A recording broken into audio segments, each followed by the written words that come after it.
श्री कृष्ण के अनुसार अच्छे लोगों के साथ बुरा क्यों होता है? मित्रों, आपने भी देखा या फिर महसूस किया होगा कि आपके आसपास धर्म, कर्म और पूजा पाठ में लीन रहने वाले लोगों की जिंदगी खुशहाल नहीं होती, जितने की दुष्ट और अधर्मी लोगों की होती है। और ये सब देखकर आपके मन में भी कभी ना कभी ये सवाल जरूर उठा होगा कि आखिर अच्छे लोगों के साथ बुरा क्यों होता है। परंतु आज के अधिकतर जनमानस इस रहस्य के बारे में नहीं जानते, जिसका सबसे बड़ा कारण है कि वे धर्म ग्रंथों को सही से पढ़ते नहीं या फिर उसमें लिखी बातों पर विश्वास नहीं करते।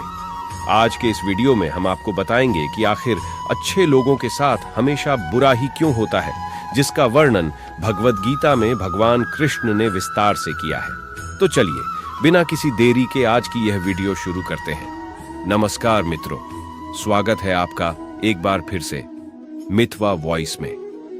धर्म ग्रंथों में भागवत गीता एक ऐसा धर्म ग्रंथ है जिसमें मनुष्य के मन में उठने वाले हर प्रश्न का हल विस्तार से बताया गया है। भागवत गीता में वर्णित कथा के अनुसार अर्जुन के मन में जब भी कोई दुविधा उत्पन्न होती थी, वह उसके समाधान के लिए श्री कृष्ण के पास पहुंच जाते थे। एक दिन की बात है, अर्जुन भगवान श्री कृष्ण के पास आए और उनसे बोले, हे वासुदेव, मुझे एक दुविधा ने घेर रखा है और इसका समाधान आप ही बता सकते हैं।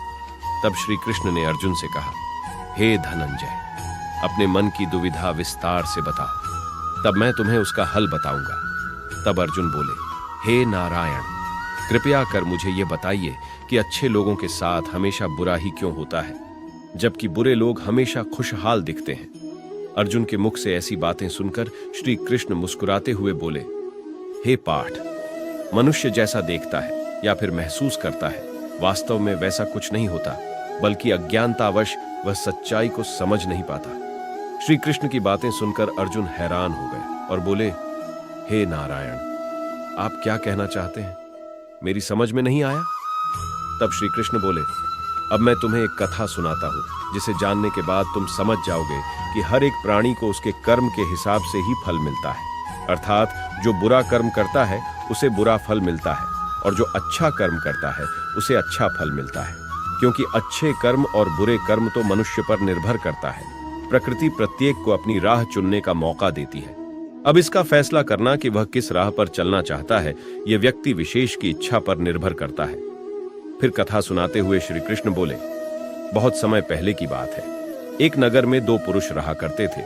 उनमें से एक पुरुष व्यापारी था, जिसके लिए अपने जीवन में धर्म और नीति की बहुत महत्ता थी। वह पूजा पाठ और भगवान की भक्ति में बहुत विश्वास करता था।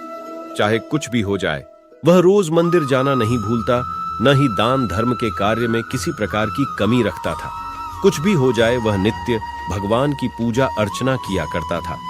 वहीं दूसरी ओर उसी नगर का दूसरा पुरुष पहले से बिल्कुल ही विपरीत था।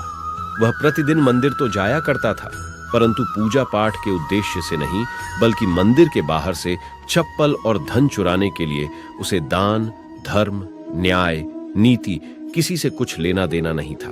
इतना ही कि वह मंदिर जाकर वहां चोरी किया करता था। इसी तरह समय बीतता गया और एक दिन उस नगर में जोर की बारिश हो रही थी, जिसकी वजह से उस दिन नगर के मंदिर में पंडित के अलावा कोई नहीं था। यह बात जब दूसरे पुरुष को पता चली तो उसके मन में ख्याल आया, अभी सही मौका है मंदिर के धन को चुराने का, और वह बारिश में ही मंदिर पहुंच गया। मंदिर पहुंचकर उस वृद्ध व्यक्ति ने पंडित से नजर बचाते हुए मंदिर में मौजूद सारे धन जेवरात चुरा लिए और बड़ी प्रसन्नता से वहां से निकल गया। उसी समय धर्म कर्म में विश्वास करने वाला व्यापारी भी मंदिर पहुंचा और भगवान के दर्शन किए, परंतु दुर्भाग्य से मंदिर का पुजारी उस भले व्यापारी को ही चोर समझ बैठा और शोर मचाने लगा। शोर सुनकर मंदिर में लोगों की भीड़ जमा हो गई और सभी लोग उस भले व्यापारी को ही चोर समझ बैठे और उसे अपमानित करने लगे। ये देखकर वह भला व्यक्ति हैरान हो गया और उसे समझ नहीं आ रहा था कि उसके साथ क्या हो रहा है। फिर वह किसी तरह लोगों से बचता हुआ उस मंदिर से निकल गया, लेकिन दुर्भाग्य ने उसका साथ वहां भी नहीं छोड़ा। मंदिर से बाहर निकलते ही वह एक गाड़ी से टकरा गया और घायल हो गया। फिर वह व्यापारी लंगड़ाते हुए घर को जाने लगा। तभी रास्ते में उसकी मुलाकात उस दुष्ट व्यक्ति से हुई जिसने मंदिर का धन चोरी किया था। वह झूमता नाचता हुआ और जोर जोर से बोलते हुए जा रहा था कि आज तो मेरी किस्मत ही चमक गई, एक साथ वह भी इतना सारा धन मिल गया। जब व्यापारी ने उस दुष्ट आदमी की यह बातें सुनी तो उसे बहुत हैरानी हुई और क्रोधित हो उसने अपने घर जाते ही भगवान की सारी फोटो निकालकर फेंक दी और भगवान से नाराज होते हुए अपना जीवन व्यतीत करने लगा। कुछ समय पश्चात दोनों ही व्यक्तियों की मृत्यु हो गई और दोनों यमराज की सभा में पहुंचे।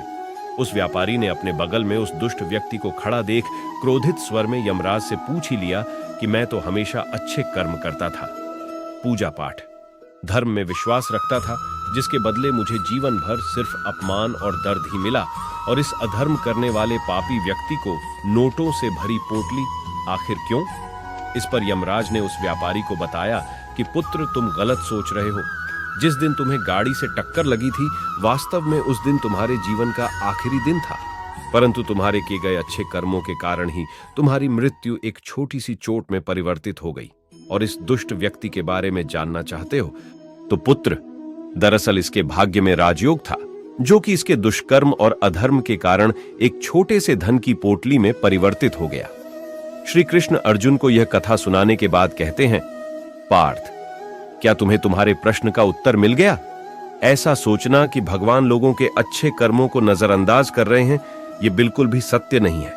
भगवान हमें क्या किस रूप में दे रहा है, यह मनुष्य की समझ में नहीं आता। लेकिन अगर आप अच्छे कर्म करते हैं तो भगवान की कृपा सदैव आप पर बनी रहती है। तो मित्रों, इस कहानी से यह पता लगता है कि आपको कभी भी अपने कर्मों को बदलना नहीं चाहिए, क्योंकि आपके कर्मों का फल आपको इसी जीवन में मिलता है, बस आपको उसका पता नहीं चलता।